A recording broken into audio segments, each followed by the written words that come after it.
아멘. 여러분, 오늘 예수님이 끝까지 사랑하신 사람들 첫 번째 시간, 무시 속에서도 지지 않는 사랑, 무시 속에서도 지지 않는 사랑이라는 제목으로 하나님 말씀 나누도록 하겠습니다. 여러분, 오늘 우리가 읽은 이 요한복음은요, 요한이 기록한 복음에 관련된 이야기입니다. 여러분, 복음이 무엇이죠? 복음? 각자가 다 알고 계실 거예요. 그죠?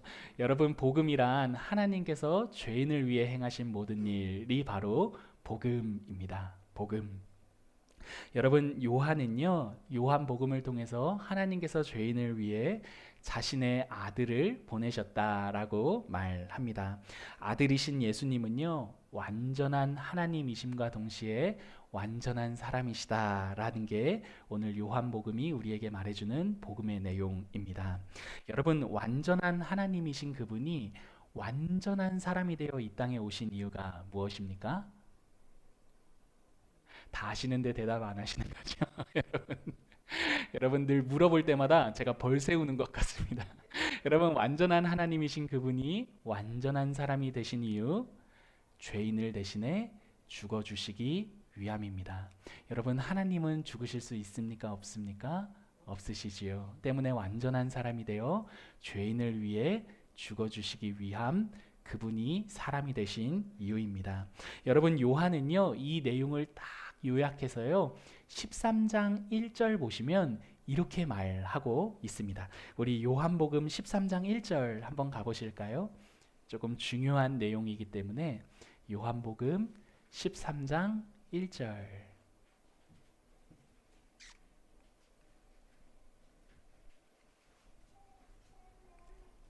같이 한번 합독하도록 하겠습니다. 유월절 전에 시작. 유월절 전에 예수께서 자기가 세상을 떠나 아버지께로 돌아가실 때가 이른 줄 아시고 세상에 있는 자기 사람들을 사랑하시되 끝까지 사랑하시니라. 여러분, 이 13장 1절 보시면요, 예수님께서 죽음을 앞두시고 행하신 일이 무엇이라고 말합니까? 자기 사람을 사랑하시되 끝까지 사랑하셨다라고 말합니다. 사랑하는 성도 여러분, 하나님이신 그분이 사람이 되어 이 땅 가운데서 우리를 위해 행하신 그 일이 무엇입니까? 바로 사랑입니다. 사랑. 죄인을 사랑하신 것, 바로 예수님께서 이 땅 가운데 우리를 위해 행하신 모든 일들을 한 단어로 압축한 내용입니다. 여러분, 때문에 기독교 신앙은요, 결코 효율적이지가 않습니다. 저를 한번 따라해 주시겠어요? 기독교 신앙은 효율적이지 않다. 여러분, 왜 기독교 신앙이 효율적이지 않습니까? 바로 사랑이 핵심이기 때문입니다. 여러분, 우리가 제일 잘하는 사랑 생각해 보면요, 그 제일 잘하는 사랑은요, 효율적으로 하는 사랑이 아니라는 것을 아마도 잘 알고 계실 것입니다. 여러분, 한번 생각해 보십시오. 남녀가요, 서로 사랑한다고 하면서 서로 상대방의 조건을 다 따지면서 사랑하면, 여러분, 우리가 야, 사랑 잘하는데? 이렇게 말할 사람이 있습니까? 없습니까? 아무도 없을 것입니다. 여러분, 누가 그렇게 상대방의 조건을 다 따져서 효율적인 사랑을 하는 사람을 보며 너무 사랑 잘하고 있어, 누가 이렇게 말하겠느냐는 말입니다. 아무리 따져보아도 효율적인 면에서는 무엇 하나 건질 수 없음에도 불구하고 상대를 사랑할 때, 야, 저 사람 진짜 사랑하나 봐, 이렇게 말하는 게 사랑에 대한 우리의 인식 아니냐는 말이죠.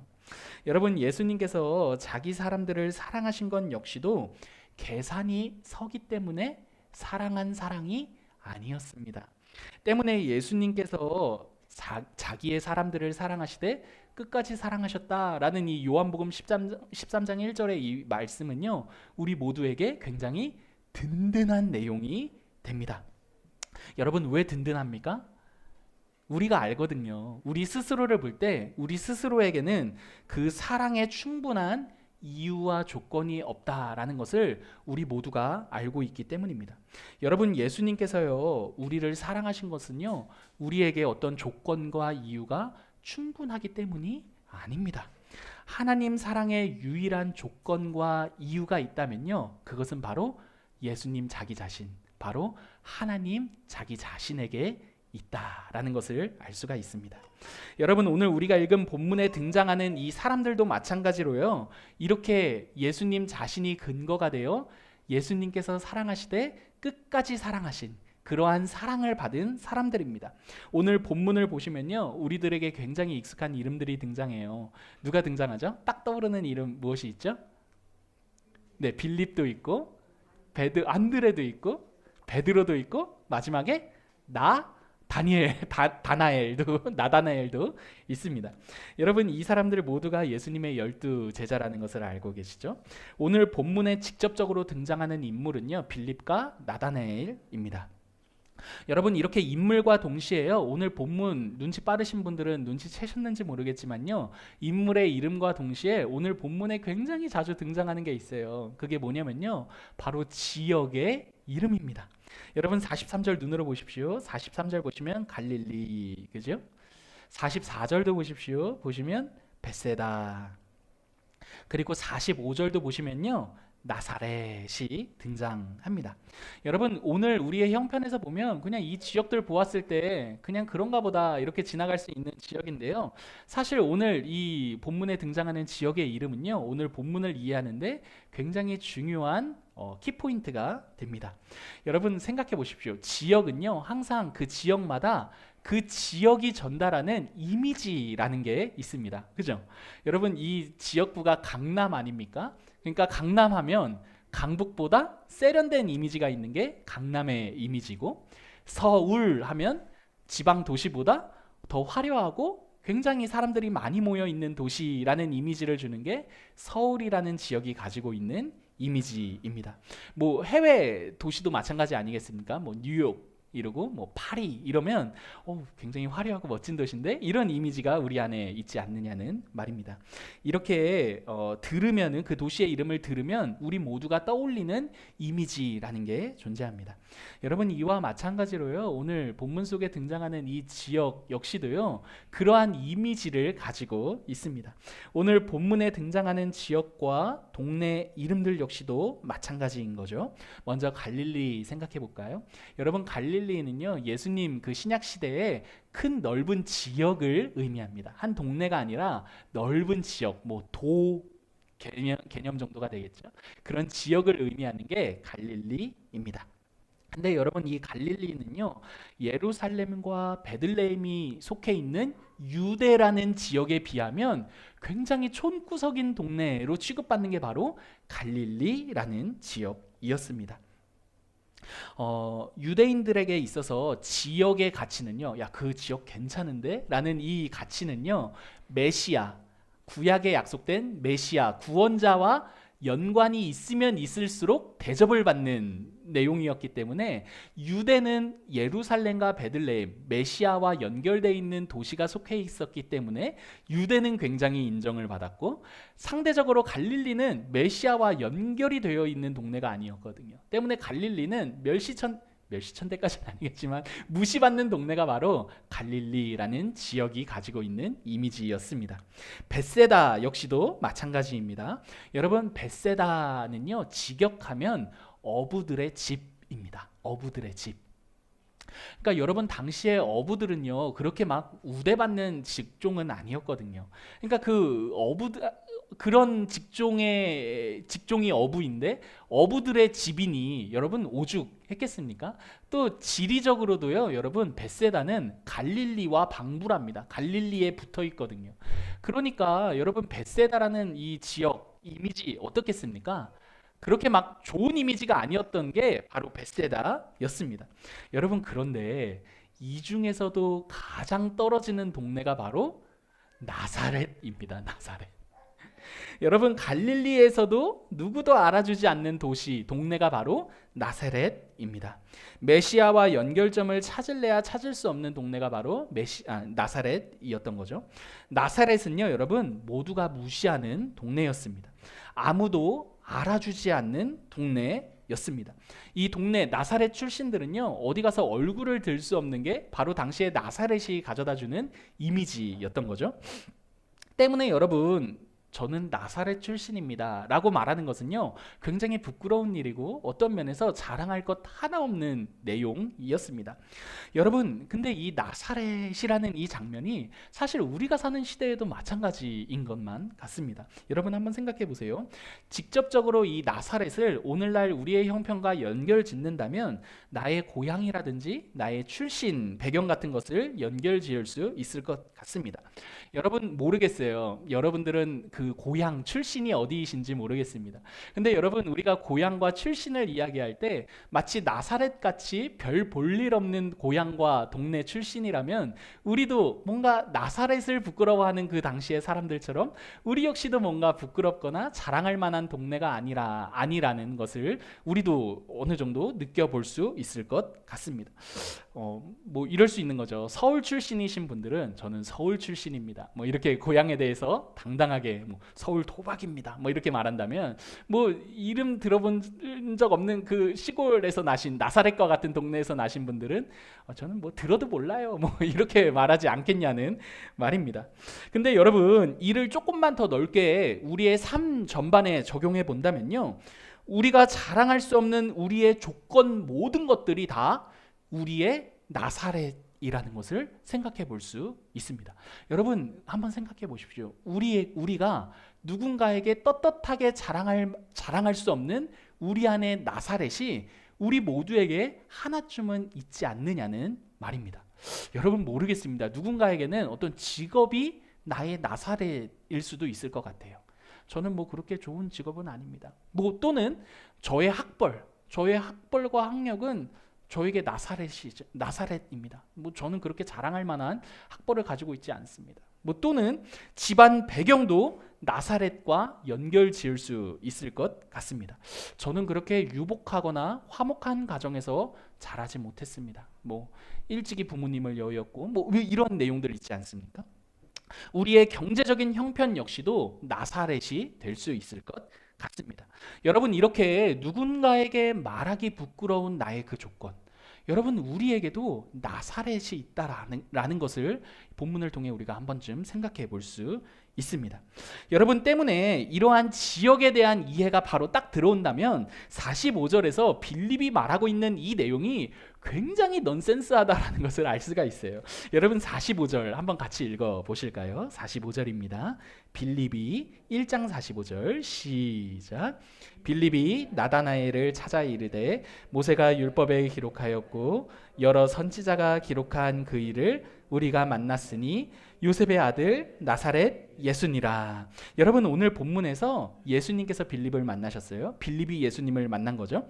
예수님을 만난 빌립은요, 예수님을 이렇게 이야기합니다. 모세가 율법에 기록한 메시아, 여러 선지자가 기록한 그 메시아임이 틀림없어 라고 나다나엘에게 예수님을 소개합니다. 45절에 그렇게 나와 있는 거죠. 여러분 여기까지는 굉장히 좋아요. 모세가 율법에 소개한 그분, 그 메시아, 여러 선지자가 소개한 그 메시아, 그분을 내가 만났어 라고 나다나엘에게 말하는 이 장면은 굉장히 예수님을 생각할 때 뭔가 진짜 메시아인 것 같고 매력적인 내용임이 틀림없습니다. 그런데 여러분, 이어지는 빌립의 말이 그 모든 예수님에 대한 환상을 와장창 깨뜨리는 말입니다. 뭐라고 말합니까? 그분은 요셉의 아들이고 나사렛 출신이야 라는 이 말입니다. 여러분 빌립은 나다나엘에게 두 가지로 예수님을 소개해요. 먼저는 요셉의 아들입니다. 여러분 당시에 그 사람의 정체성은요, 누구의 아들인가에 달려 있었습니다. 가문의 직종을 이어갔기 때문에, 가업을 이었기 때문에 아무래도 그 아버지의 정체성이 곧 그 아들의 정체성이 되었던 것이죠. 이는 나다나엘에게 전혀 매력적인 조건이 아니었던 거죠. 요셉? 뭐 누군지도 몰라. 근데 알아도 뭐 하던 사람입니까? 목수 아닙니까? 목수의 아들. 뭐 별 볼 일 뭐가 있겠습니까? 그런데 여러분, 이보다 더 나다나엘의 마음을 어렵게 한 게 있어요. 그게 무엇입니까? 바로 나사렛 출신이라는 그 말입니다. 여러분 모두가 다 당시에는요 화려한 메시아를 기대했습니다. 예루살렘, 다윗을 상징할 만한 예루살렘 출신이어야지 메시아가, 어떻게 이 메시아라고 말해놓고서 나사렛 출신, 갈릴리에서도 갈릴리 사람들조차도 알아주지 않는 그 동네에 메시아라고 말하면 누가 믿겠냐는 말입니다. 여러분 나사렛이 어떠한 동네입니까? 자랑할 수 있는 명분 그 하나 없는 동네가 바로 나사렛입니다. 여러분 오늘 제가 생각해 보면서 오늘날로 말한다면 빌립이 이렇게 말한 거 아닌가 싶어요. 야, 내가 천재를 만났어, 천재. 근데 그 천재가 초졸이야. 뭐 이러면 여러분 김이 확 빠지지 않겠습니까? 천재라고 해놓고서 뭐 무슨 박사라고 정도는 해야 진짜 천재인가? 막 이렇게 생각할 텐데, 천재를 만났다 해놓고서 초졸이라고 말하니 여러분 얼마나 기가 차지 않겠냐는 말입니다. 빌립의 말은 이렇게 했어야 옳습니다. 메시아를 만났어, 나다나엘아. 그 메시아는 예루살렘 출신이야. 여러분 이랬다면 나다나엘이 야 진짜 만났구나 막 이렇게 기대하지 않았을까 싶습니다. 여러분 어떠한 의미에서요 메시아를 만났어 라고 한 다음에 근데 나사렛 출신이야 라고 말한다는 것은 어떠한 의미에서 신성모독이라고도 할 수 있는 대목입니다. 어떻게 하나님께서 보내신 구원자가 여러분 우리들보다 평균보다도 못하냐는 말입니다. 그래서 나다나엘이 이렇게 말합니다. 46절이에요. 그 빌립의 이야기를 들은 후에 나다나엘이 이렇게 말합니다. 같이 한번 읽겠습니다. 시작. 나다나엘이 이르되 나사렛에서 무슨 선한 것이 날 수 있겠느냐. 여러분 46절은요 나다나엘이 나사렛이라는 이야기를 듣자마자 비웃고 무시하는 장면입니다. 예수님을 비웃고 무시하는 장면이 바로 이 46절이라는 말입니다. 나사렛은 일고의 가치도 없는 조건이기 때문이죠. 사랑하는 성도 여러분, 우리가 사는 이 시대도요 나사렛 예수를 보며 비웃고 무시하는 시대입니다. 무슨 말이냐 하냐면 여러분 우리가 사는 이 시대는요 나사렛으로부터 벗어나는 것이 구원이라고 말하는 시대입니다. 타인이 나를 비웃을 만한 조건, 그 나사렛으로부터 건져내는 것이 구원이라고 말하는 시대가 우리가 사는 시대라는 말입니다. 타인이 때문에 나를 무시하지 못하게 사는 것이 구원이야 라고 말하며 모두가 다 이 세상 이 시대를 살아갑니다. 그래서 여러분 생각해 보십시오. 모두가 다 비웃음 당하지 않기 위해, 모두가 다 무시당하지 않기 위해 내 실력을 보여주고자 하고 내가 누구인지를 증명하고자 하고 나를 무시할 수 없게 힘을 기르고자 하는 시대가 바로 우리가 사는 시대와 우리가 사는 세상입니다. 적극적이든 소극적이든 비웃음과 그 무시로부터 나를 보호하고자 나의 힘을 기르는 시대가 바로 우리가 사는 시대라는 말입니다. 여러분 그 힘이 무엇입니까? 남들에게 비웃음 당하지 않기 위해 기르는 나의 힘, 남들에게 무시당하지 않기 위해 내가 기르는 나의 힘이 무엇입니까? 여러분 경제력일 수도 있고요, 앞서 이야기했듯이 학력이나 학벌일 수도 있고요, 우리의 직업일 수도 있고요, 우리의 건강 같은 것일 수도 있습니다. 여러분 이렇게 다양한 조건들을 내가 잘 갖추어냄으로써 타인에게 무시받지 않고 비웃음 당하지 않으며 살아가라고 우리를 몰아세우는 게 이 세상이라는 말입니다.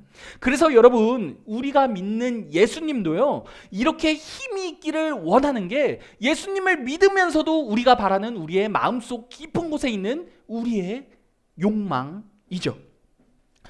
그런데 여러분 기독교 신앙은요, 여러분 꼭 잘 들어주십시오. 여러분 그런데 여러분 기독교 신앙은요 이렇게 내가 나사렛으로부터 벗어나는 것을 구원이라고 말하고 있지 않습니다. 여러분 도리어 기독교 신앙이 말하는 구원이란 하나님께서 우리의 나사렛으로 찾아오신 사건이라고 말합니다. 여러분 우리가 믿는 예수님은요 모두가 인정하고 모두가 부러워할 만한 예루살렘이 아닌 모두가 비웃고 모두가 무시하며 부끄러워하는 나사렛에서 자라시며 나사렛 출신으로 불리시는 하나님이라는 말입니다. 여러분 무슨 말이냐 하냐면요, 예수님은요 우리가 수치스러워하며 우리가 부끄러워하는 우리의 그 조건에 직접 찾아 들어와 우리와 같이 되신 하나님이시라는 말입니다. 여러분 한번 생각해 보십시오. 이 자리에 모여 있는 우리 사랑하는 성도 여러분, 우리가 우리 자신을 볼 때 우리 스스로 우리 자신을 부끄러워하는 우리의 조건들에는 무엇이 있습니까? 여러분, 죄로 인해 어그러진 우리 모두는요, 우리 각자 모두가 수치스러워하거나 부끄러워하는 조건들이 분명 있습니다. 부끄럽다라는 이 말이 어색하다면 우리 스스로를 볼 때 만족하지 못하는 조건들이 분명 있습니다. 여러분, 이렇게 우리 자신을 보며 수치스러워하고 만족하지 못하는 조건이 무엇이든 간에 여러분, 예수님께서는요, 우리의 그 아무것도 아닌 우리가 우리 스스로를 볼 때 부끄러워하고 수치스러워하며 만족스러워하지 못하는 그 조건에 예수님께서 찾아 들어오셔서요, 그 조건에 하나님이 되어 주셨습니다. 여러분, 그게 바로 완전하신 하나님이 완전한 사람이 되어 이 땅 가운데 찾아오셨다라는 말의 의미가 됩니다. 여러분, 완전한 하나님이 완전한 사람이 되셨다라는 것은요, 사람이 가진 모든 연약함이라는 그 조건에 찾아 들어오셨다라는 것을 말하는 것입니다. 여러분, 오늘 본문에 나오지는 않지만요, 요한복음 21장 2절을 보시면요, 나다나엘의 고향이 나와요. 여러분, 나다나엘은 어디 출신인지 아세요? 갈릴리의 가나 출신입니다. 그러니까 여러분, 사실 나다나엘도 뭐 크게 출신 배경으로 치면 자랑할 게 없는 사람입니다. 근데 여러분, 갈릴리 사람도 대접받지 못하지만 이 갈릴리의 가나 사람도 별 볼 일 없는 사람이거든요. 어떤 의미에서 여러분, 사실 나사렛을 제일 이해해줘야 되는 사람이 바로 나다나엘이었습니다. 근데 여러분, 나다나엘은요, 그렇게 생각하지 않았던 모양입니다. 이렇게 생각했던 것 같아요. 그래도 가나가 나사렛보단 나아. 그죠? 그러니까 나사렛 출신인 예수님을 그렇게 무시했던 것 아니겠습니까? 그래도 가나가 나사렛보다는 낫지라는 마음이 나다나엘 마음속에 있었던 것입니다. 아마 예루살렘 출신이 나다나엘을 보았다면 아마 굉장히 비웃었을 거예요. 같아요. 야, 가나 출신이나 나사렛 출신이나 예루살렘이 봤을 때는 그게 그거야, 막 이렇게 말하지 않았겠냐는 말입니다. 여러분, 우리가 사는 시대는요, 이렇게 조금이라도 내가 상대보다 낫다면 상대를 이렇게 은연중에 무시하는 시대와 세상이죠. 티를 내지 않을 뿐이지 내가 남보다 조금이라도 나은 점이 있다면 고개를 들고 상대를 깔보는 게 이 세상의 일반입니다. 나사렛을 이해하기보다는요, 가나는 나사렛을 무시하고 예루살렘은 가나와 나사렛을 무시하는 게 이 세상의 일반입니다. 그런데 여러분, 이렇게 무시만 당하지 않는다는 것 알고 계시죠? 무시는 또 다른 무시를 낳습니다. 여러분, 나사렛이 막 무시당할 것 같지만 나사렛이 반드시 예루살렘의 약점을 찾아서 예루살렘을 무시하는 게 이 세상이 돌아가는 한복판의 모습입니다. 여러분, 무시는 반드시 무시를 낳습니다. 그런데 여러분, 우리가 믿는 기독교 신앙은 이와는 전혀 다르다는 것을 기억하시기를 바랍니다.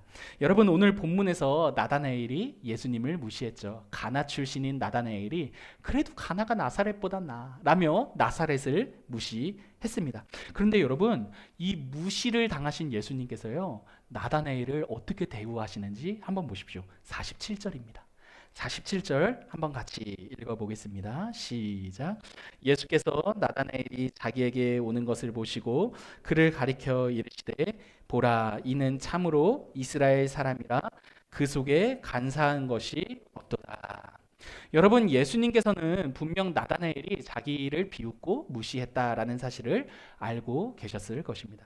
그런데 여러분, 예수님께서요, 나다나엘을 보시더니요, 오히려 나다나엘을 무시하시는 게 아니라 오히려 나다나엘의 장점을 칭찬하십니다. 무시를 받으셨음에도 불구하고 또 다른 무시를 만들어 나다나엘을 민망하게 만드시는 게 아니라 나다나엘을 칭찬하심으로써 그 무시를 도리어 사람을 세우는 것으로 사용하시는 게 오늘 예수님이 나다나엘에게 보이신 반응이죠. 여러분, 우리는요, 한번 생각해 보십시오. 여러분, 우리는요, 무시를 받으면 우리 자신이 어떤 사람인지 증명해 보이고 싶은 마음이 누구에게나 있습니다. 그지 않으세요, 여러분? 내가 무시받을 만한 사람이 아니라는 걸 나타내 보이고 싶습니다. 야, 내가 이런 대접이나 받을 사람으로 보여? 라고 말이죠. 실제로 자신을 증명할 게 많은 사람은요, 보란 듯이 자신이 무시받을 사람이 아니라는 것을 어떻게 해서든지 드러내 보일 것입니다. 여러분, 사람도 이렇게 이런데 예수님은 어떠셨겠습니까? 여러분, 예수님은 하나님이시지 않습니까? 여러분, 무시라는 게 어울리지 않는 분이십니다. 여러분, 그리고 만약에 자기 자신을 증명하신다면 얼마나 증명해내실 게 많으셨겠냐는 말입니다. 그러니 무시를 받으셨을 때 얼마든지 자신이 하나님이심을 증명해 보이실 수 있으셨을 것입니다. 그런데 여러분, 예수님께서 무시를 받으셔요. 근데 그 무시를 받으시는 그분이 어떻게 대응하십니까? 자신을 증명하는 방식으로 나다나엘에게 내가 누구인지를 말씀하시지 않으십니다. 오히려 여러분, 그 무시 속에서도 자신의 사랑을 피워내시죠. 여러분, 이 장면은 부모가 자녀에게 보이는 사랑과 매우 흡사한 사랑입니다. 여러분, 사람이 무시를 받음에도 불구하고 사랑을 피워내는 관계가 있다면 부모와 자녀 간의 관계일 것입니다. 여러분, 부모는 자녀를요 아주 쉽게 무시해요. 그지 않습니까? 여러분, 우리가 자녀였을 때 부모님을 너무 쉽게 무시했고, 우리가 부모가 돼 보니까 어디 가서 무시받을 사람이 아닌데 우리 자녀들이 부모를 아주 쉽게 무시하는 것을 보게 됩니다. 여러분, 한 나라의 대통령일지라도 아마 자녀에게는 굉장히 쉽게 무시받을걸요. 그지 않습니까? 여러분, 그런데 그 부모가요, 그럼에도 불구하고 가장 부모다운 역할을 할 때가 있습니다. 어느 장면이냐 하냐면요, 자녀에게 무시를 받음에도 자녀를 향한 자신의 사랑을 굽히지 않는 그 장면입니다.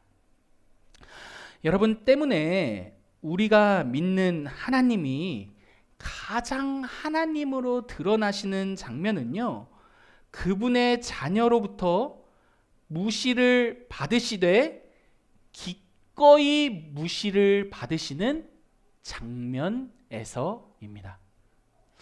여러분, 진짜 하나님이 하나님으로서 정말 찬란하게 드러나시는 장면은요, 자신의 자녀에게 기꺼이 무시를 받으시는 장면입니다. 여러분, 그 장면이 어떠한 장면입니까? 십자가 사건이죠. 사랑하는 성도 여러분, 예수님께서 자신이 하나님이심을 가장 찬란하게 드러내시는 장면, 바로 십자가 사건입니다. 여러분, 십자가 사건은요, 죄인들이 예수님 자신을 향해 만들어낸 모든 무시와 비웃음을 그대로 받으시지만 도리어 그 죄인들을 향해 자신의 사랑을 굽히지 않으신 장면입니다. 사랑하는 성도 여러분, 우리가 바라는 예수님은요, 어쩌면 굉장히 실용적이고 효율적인 예수님일 수 있을 것 같습니다.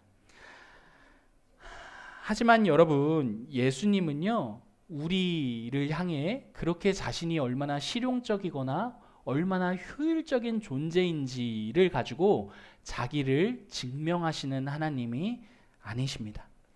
여러분, 오히려 예수님은요, 우리를 위해 자신이 얼마나 어디까지 약해질 수 있는지를 통해 자신이 누구인지를 말씀하시는 하나님이십니다. 여러분, 부모와 자녀의 관계가 그렇죠. 여러분, 어떤 부모가 자신의 경제력과 자신이 가진 힘을 가지고 내가 너의 부모됨을 증명합니까? 아니죠. 여러분, 자식이 그 부모를 보며 정말 우리 엄마 아빠구나를 확인하는 그때는 그 부모가 자녀를 위해, 자기를 위해 어디까지 얼마까지 낮아지고 연약해지는지를 통해서 아니냐는 말입니다. 사랑하는 성도 여러분, 말씀을 마치겠습니다. 여러분, 우리가 가진 나사렛이라는 조건이 우리 각자에게 모두에게 있을 것입니다. 여러분, 그러한 조건이 혹여라도 상대로부터, 타인에게로부터 무시를 당하는 장면에 서게 되거든 또 다른 무시로 상대에게 대응하는 길을 선택하지 마시기를 바랍니다. 여러분, 만약에 우리가 나사렛이라는 조건을 가지고 무시를 받는 장면에 서거든 여러분, 이렇게 생각하십시오. 아, 예수님이 서신 그 자리에 우리도 동일하게 세워졌구나 라고 말입니다. 여러분, 그 나사렛이라는 조건에 상대가 무시하는 그 자리가 바로 예수님께서 우리를 사랑하시되 자신의 사랑을 굽히지 않으신 장면입니다. 우리도 그분이 걸으신 그 길 위에 세워진 것이죠. 여러분, 예수님께서 우리로부터 무시를 받으셨음에도 그분은 우리를 향한 자신의 사랑을 거두지 않으신 하나님이십니다. 여러분, 무시가 또 다른 무시를 낳는 이 세상 한복판에서요, 도리어 그러한 무시 속에서도 우리를 향한 구원을 만들어내신 예수 그리스도를 기억하시기를 바랍니다. 여러분, 그분은 우리로부터 무시를 받으셨으나 또 다른 무시로 우리를 깔아뭉개신 하나님이 아니시라요. 자신이 얼마나 힘이 있는데, 내가 얼마나 너희에게 무시받을 하나님이 아닌데를 통해 자기를 증명하신 하나님이 아니시라요. 도리어 그 무시를 기꺼이 받아내시되 자신의 사랑을 굽히지 않으심으로써 자신이 우리의 하나님이심을 증명하신 하나님이십니다. 여러분, 그러한 예수 그리스도를 기억하시면서요, 우리 각자에게 주어진 믿음의 여정을 걸어가시기를 바랍니다. 우리의 조건을 향한 세상의 비웃음과 무시가요, 우리를 향해 쏟아진 하나님의 사랑으로부터 결코 떼어낼 수 없을 것입니다. 그렇게 믿음의 여정을 걸어가시는 저와 여러분 되기를 간절히 기도합니다. 여러분, 우리 찬송가 315장 같이 한번 찬양했으면 좋겠습니다.